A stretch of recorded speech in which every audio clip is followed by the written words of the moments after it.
क्या आपको पता है कि हिमालय की पर्वत श्रृंखलाओं पर कई ऐसे साधु संत रहते जो कई हजार सालों से जिंदा हैं। उनकी उम्र सैकड़ों वर्ष हो सकती है। वो बर्फ से ढके पहाड़ों में निर्वस्त्र होकर घूमते हैं और उनके ऊपर अग्नि, जल, वायु या फिर बर्फ जैसी चीजों का उन पर कोई असर नहीं होता। वो कठोर तप करके उन्होंने ऐसी स्थितियां, ऐसी सिद्धियां प्राप्त कर ली हैं जिससे प्रकृति के नियम उनके सामने ध्वस्त हो जाते हैं। आखिर इनके पीछे का रहस्य क्या है? क्यों प्रकृति के नियम उन पर काम नहीं करते? क्यों कोई बीमारी उन्हें छू नहीं पाती?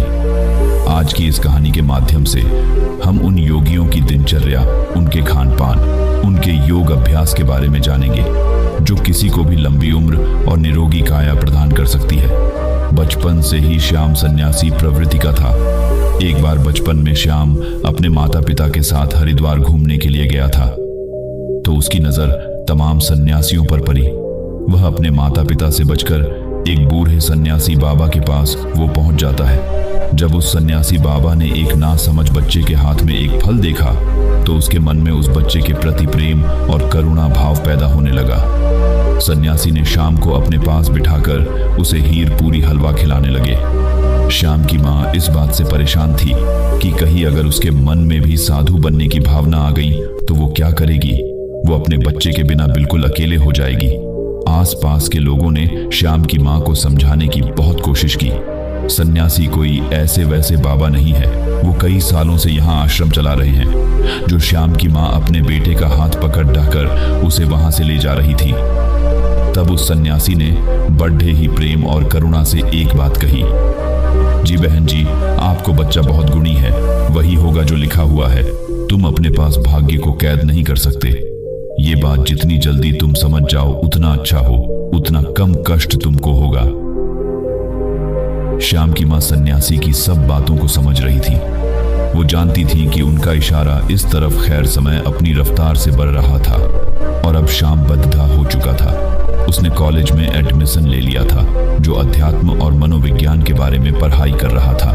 कॉलेज की तरफ से उसे एक प्रोजेक्ट मिला था जिसका टॉपिक ये था कि लंबी उम्र वाले दिनचर्या वाले लोग, उनके खान पान, सबके बारे में पूर्ण जानकारी एकत्रित करके लाना और उसे कॉलेज में जमा करना। श्याम फिर खोज में निकल पड़ा। जो कई साल से स्वस्थ जीवन जी रहे थे, बूढ़े होने के बाद भी उनके शरीर में जटिलता थी। दृष्टि, कान और बाकी सभी इंद्रिय जो कि ठीक प्रकार से काम कर रही थी। कई सन्यासी तो ऐसे ऐसे भी मिले थे जो 100 साल को पार कर चुके थे और पूरी तरह से स्वस्थ भी थे। श्याम अब धीरे धीरे अलग अलग सन्यासियों से मिलने में श्याम को मजा आने लगा, लेकिन उसके भीतर जीवन के उन रहस्यों को जानने की भी बहुत ज्यादा इच्छा थी जिसमें आम लोग कोई रुचि नहीं रखते थे या फिर कोई विश्वास ही नहीं रखता था। श्याम ने सोचा कि यही समय है। अगर ऐसे सन्यासी पृथ्वी पर बसते हैं जो 500 साल से भी अधिक जिंदा है तो मुझे उन्हें खोजने का एक अच्छा मौका मिला है। लेकिन समस्या ये है कि इन सन्यासियों को खोजा कहाँ जाए, कहाँ ऐसे सन्यासी मिलेंगे। फिर तमाम किताबों को पढ़ने के बाद उसने एक निष्कर्ष निकाला। उसे पता चला कि ऐसे सन्यासी अगर मिलेंगे तो उसे हिमालय की चोटी पर मिलेंगे जहां पर आम इंसान जा भी नहीं सकता। लेकिन श्याम ने अपना मन पक्का कर लिया। उसने पूरा संकल्प ले लिया था, चाहे रास्ता कितना भी कठिन क्यों ना हो, वो उन दुर्गम पहाड़ियों तक, उन गुफाओं तक जरूर पहुंचेगा। वो अपने माता पिता को बिना बताए वो हिमालय की चोटी की तरफ निकल जाता है। युवावस्था के दिन थे, जोश भी था और किसी चीज का कोई डर भी नहीं था। और सबसे बड़ी बात है, श्याम का भाग्य था जो उसे खींचकर उन योगियों के पास ले जा रहा था। उसने उन पहाड़ियों पर चढ़ने की पूरी तैयारी कर ली थी। सर्दियों के मोटे मोटे कपड़े ले लिए थे, रास्ते के लिए खाना रख लिया था। जंगली जानवरों से बचने के लिए उसने हथियार भी अपने पास रख लिए थे। उसने एक टॉर्च भी रखी थी ताकि वो रात में जल्दी से जल्दी यात्रा करके वहां पहुंच सके, उसकी यात्रा में कोई बाधा न हो। धीरे धीरे जब लोगों से पता करते हुए वो हिमालय की दुर्गम रास्तों तक पहुंचने लगा तो उसके फोन में भी काम करना बंद कर दिया। अब उसका दुनिया से कोई संपर्क नहीं था। दुनिया से रिश्ता काटने के बाद वो अब खुद से जुड़ने के लिए लगा था। अब वो हिमालय के जंगलों से गुजरते हुए असीम आनंद की प्राप्ति कर रहा था। उसका जहां मन करता वहीं पर रुक जाता और आगे का पता करके आगे के भाग पर निकल जाता। उसे नहीं पता था, उसे बिल्कुल भी अंदाजा नहीं था कि वो ऐसे योगियों से कभी मिल भी पाएगा या नहीं है। लेकिन मन में इच्छा थी, पूरा विश्वास था, और इसी के साथ वो अपने रास्ते में आगे बढ़ता जा रहा था। पूरी उमंग और पूरे विश्वास और पूरे जोश के साथ ऊंचे पहाड़ों पर बसे गांव को पार करते हुए वो हिमालय के कुछ जंगल में पहुंच गया था। यहाँ पर असीम सन्नाटा था। दूर दूर तक कोई आबादी या फिर कोई लोग नहीं थे। अब वह यहाँ पर अकेला था। ठंड में उसकी कपकपी छूट रही थी, लेकिन फिर भी उसने हार नहीं मानी। उसे पता था कि यहाँ पर आसपास जरूर कोई गुफा होगी जहाँ पर ऐसे ही योगी उसे जरूर मिलेंगे। और अगले ही दिन की उसे बर्फ की पहाड़ी की चोटी पर दूर से एक सन्यासी ताप करता हुआ नजर आया। सन्यासी ने अपने शरीर पर की कोई वस्त्र धारण नहीं किया था, बस एक नीचे छोटा सा कपड़ा लपेटे हुए थे। वो उस सन्यासी को पहाड़ी के नीचे से देख रहा था, लेकिन वो बहुत खुश हो गया। इतनी लंबी यात्रा का परिणाम उसे मिला। वो जल्दी जल्दी अपने कदम बढ़ाते हुए उस पहाड़ी की चोटी पर पहुंचने का प्रयास करने लगा, लेकिन बात ही एकदम भरी हुई थी, इसलिए बार बार वो फिसल रहा था। सन्यासी यूं तो आंख बंद किए हुए थे, अपने ध्यान में लीन थे, लेकिन अपने मन की आंखों से वो श्याम की सारी मेहनत देख रहे थे। उस पहाड़ी पर बार बार चढ़ते हुए विफल होने के कारण श्याम बहुत थक गया था और अंत में मूर्छित हो जाता है। जब श्याम मूर्छित हो जाता है तो वो सन्यासी जो ऊपर तक आ रहे थे, श्याम को अपने हाथों में उठाकर उसे एक गुफा के भीतर लेकर आए। वहां पर उसके अलावा 2 और सन्यासी उपस्थित थे। श्याम और मूर्छित था, उसके शरीर में बहुत थकान थी। इस सन्यासी ने एक पत्ते पर घोल तैयार किया और श्याम के मुंह के ऊपर कुछ बूंदे डाले। घोल के जाते ही श्याम अचानक से उठ खड़ा हुआ। उसकी सारी बेहोशी, थकान सब कुछ दूर हो गया। होश में आते ही श्याम दोनों हाथ जोड़कर उन्हें प्रणाम करने लगा। वो बहुत खुश हो गया। श्याम ने उनसे कहा कि मेरी बड़ी अनुकंपा है कि मुझे आप जैसे दिव्य योगियों के दर्शन हो रहे हैं। मैं आपसे कुछ सवाल पूछना चाहता हूँ। आप इतनी बड़ी उम्र तक, इतने सालों तक कैसे जीवित रह सकते हैं? आपके शरीर में कभी कोई बीमारी क्यों नहीं होती है? अगर आप उस तरीका को जानते हैं तो दुनिया को वो तरीका क्यों नहीं बताते? दुनिया में बहुत से लोग बहुत दुखी हैं। लोगों को नाना प्रकार की बीमारियां हो रखी हैं। उम्र से पहले वो बूढ़े हो जाते हैं, उनकी मृत्यु तक होने लगी है। तो आपको यदि इसका कारण पता है तो आप लोगों को उसे ठीक करने का तरीका क्यों नहीं बताते? आप तो योगी हैं, आपको तो दुनिया की मदद करनी चाहिए। उसकी बातें सुनकर तीनों सन्यासियों ने कोई प्रतिक्रिया नहीं। ऐसा लग रहा था मानो उन्हें श्याम की भाषा ही समझ नहीं आ रही। जब उसने ये महसूस किया तो उन्हें इशारों से समझाने का प्रयास किया, लेकिन इसका भी कोई फायदा नहीं हुआ। अब श्याम उनको समझा कर थक चुका था और अब शांत बैठ गया था। वो सोच रहा था कि मेरा इतना दूर आना एकदम बेकार हो गया। दर्शन तो हुए, लेकिन इन सवालों के जवाब मुझे चाहिए थे, वो मुझे नहीं मिले। उसने सोचा कि इतना लंबा सफर तय करके मैं आया हूँ, उनकी दिनचर्या ही है, देख लेता हूँ, शायद उससे मुझे कुछ पता चल जाए। और ये सोचकर श्याम वहीं पर रहने लगा। सन्यासी एक दूसरे से बिल्कुल बात नहीं करते, एकदम मौन रहते थे। यदि किसी एक सन्यासी को दूसरे से काम होता तो वो मन ही मन एक दूसरे के मन की बात को समझ लिया करते थे। अब शाम को बेचैनी होने लगी थी कि भला एक गुफा में चुपचाप बैठे रहना, भला ये कैसे संभव है? ये कैसा जीवन है? वो सन्यासी उस गुफा में बैठे सिर्फ योगाभ्यास करते थे, तब करते रहते थे। उनके चेहरे पर, उनकी आंखों में एक गजब का ठहराव था, एक गजब की शांति।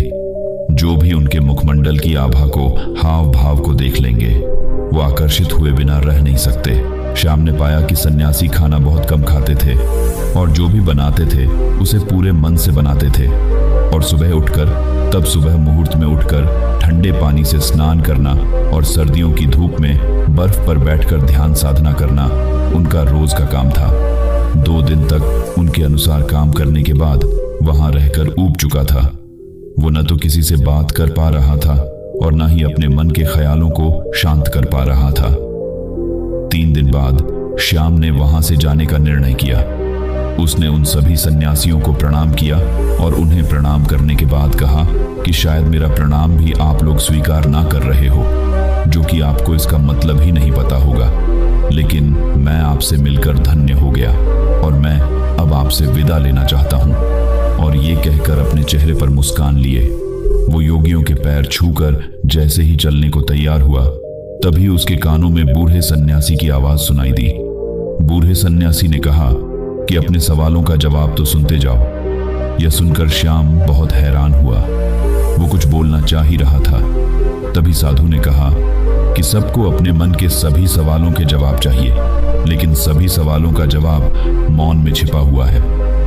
तुमने मौन रहकर बिना किसी सवाल किए हमारी दिनचर्या को देखा और समझा। अगर मैं तुम्हें यह बताने का प्रयास करता तो तुम एक कान से सुनते और दूसरे से निकाल देते, और यही तो दुनिया करती है। सचमुच में सुनने का कौन इच्छुक है? ज्ञान पाने का सवाल यहाँ पर 3 दिन तक इस दिनचर्या का पालन करने के बाद तुम्हारा मन टूट गया, मतलब तुम भी नहीं जानते इन सब तरीकों को जानना। हालांकि तुम्हें पता है कि हमारे इस भोजन, इस दिनचर्या के कारण हमारा शरीर हमेशा निरोगी रहता है, हमेशा स्वस्थ रहता है, लेकिन तुम इसका पालन 3 दिन भी नहीं कर सकोगे। 4थे दिन में तुम वापस घर जा रहे हो। दुनिया में ऐसे बहुत कम लोग होते हैं जो मौन रहकर दूसरे के ज्ञान को खुद प्राप्त कर लेते हैं। अगर तुम मौन रहना, चुप रहना सीख जाओ तो तू दूसरे के ज्ञान को प्राप्त कर सकते हो, वो भी बिना उससे पूछे। श्याम ने मुस्कुराते हुए हाथ जोड़कर महात्मा से पूछा, हे महात्मा, आप ये बताने की अनुकंपा करें कि आप कौन सा योग अभ्यास करते हैं? क्या आपकी दिनचर्या है जिसके कारण आप इतने सालों तक जीवित? देखने में तो आपकी उम्र 60-70 साल लगती है, लेकिन लोगों का कहना है कि यहाँ पर लोग 5000 साल से जिंदा हैं। तो क्या ये सत्य है? सन्यासी ने मुस्कुराते हुए नादान और भोले श्याम के सिर पर हाथ फेरा और फिर श्याम को सबसे पहला तरीका बताया। उन्होंने श्याम से पूछा कि हमारे शरीर का सबसे बड़ा भोजन क्या होता है? श्याम सोच में पड़ गया, उसे कोई जवाब नहीं आया। सब सन्यासी ने उसे बताया कि हवा हमारे शरीर के लिए सबसे बड़ा जरूरी भोजन होता है। हवा हम 24 घंटे खाते रहते हैं और हवा हमारे शरीर के लिए सबसे ज्यादा महत्वपूर्ण होती है। लेकिन आजकल के समय में बुरी हवा प्रदूषित हो चुकी है, इसलिए जो प्रदूषण से भरी हवा तुम्हारे शरीर में जा रही है, वही तुम्हारे शरीर में बीमारियों को जन्म दे रही है। इसलिए यदि तुम घर पर ऐसे कमरे में रहते हो जहां पर हवा का आना जाना कम होता है, जैसे कि एयर कंडीशनर वाले रूम में होता है, उसमें ताजी हवा आना जाना भी नहीं हो पाता। इसलिए तुम्हें अपने कमरे में ऐसे पौधे लगाने चाहिए जो 24 घंटे हवा यानी कि ऑक्सीजन देते हैं। छोटे छोटे बेल को किसी बोतल में डालकर अपने कमरे में रख सकते हो, जो तुम्हें 24 घंटे ऑक्सीजन देंगे। लोग ये भी भूल जाते हैं कि जिस सांस को वो ले रहे हैं कितना शुद्ध है वो कभी आकलन ही नहीं कर रहे हैं। यदि वो लोग तो कभी सोच पाए तो शायद प्रदूषण से मुक्त दुनिया हो पाए, हमारी पृथ्वी स्वर्ग हो सकती है। दूसरा जरूरी बात होता है खान पान।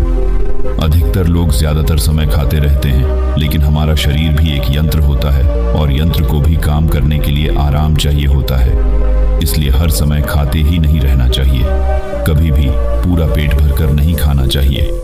हमेशा अपने पेट में एक रोटी की जगह छोड़ देनी चाहिए ताकि तुम्हारा पेट हल्का रह सके, थोड़ा खाली रह सके और सांस लेने में भी कोई परेशानी ना हो। तीसरा तरीका होता है हमारी दिनचर्या।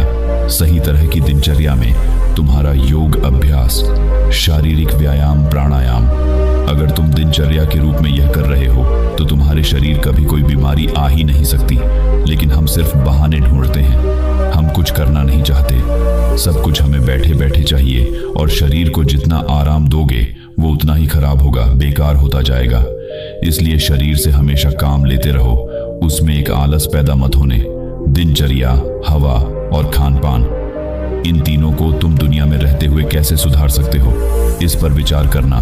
तभी तुम्हारा जीवन बदलेगा, तभी तुम्हें दूसरे लोगों को भी जागरूक कर पाओगे। लेकिन तुम्हारी बात सुनेगा कौन कौन? बाजार के स्वादिष्ट व्यंजनों को छोड़कर प्रकृति से मिलने वाले फल, सब्जियां या पत्ते खाने का कौन इच्छुक होगा? लोग तो वही खाना चाहते हैं जो उनको स्वाद देता है। देखने में भी वही देखना चाहते हैं जो उनकी आंखों को अच्छा लगता है, और इसलिए उनकी इंद्रियां वासनाओं की गुलाम हो जाती है और धीरे धीरे वही हमारे दुख का कारण बनती चली जाती है। इसलिए तुम भड़क से बचने का प्रयास मत करो, बल्कि उस काम को पूरी मजे से करने का अभ्यास करो। तब तुम्हारी इंद्रियां आजाद हो जाएंगी और उसके बाद तुम्हारा मन भी एकदम खाली हो जाएगा, वो भी आजाद हो जाएगा। फिर उसके अंदर भी वो भावना होगी जिसे हम समाधि कहते हैं। जो आनंद की चरम सीमा होती है। और ये कहकर श्याम के सिर पर हाथ रखा उसे आशीर्वाद देते हुए वो उसे वहां से भेज देते हैं।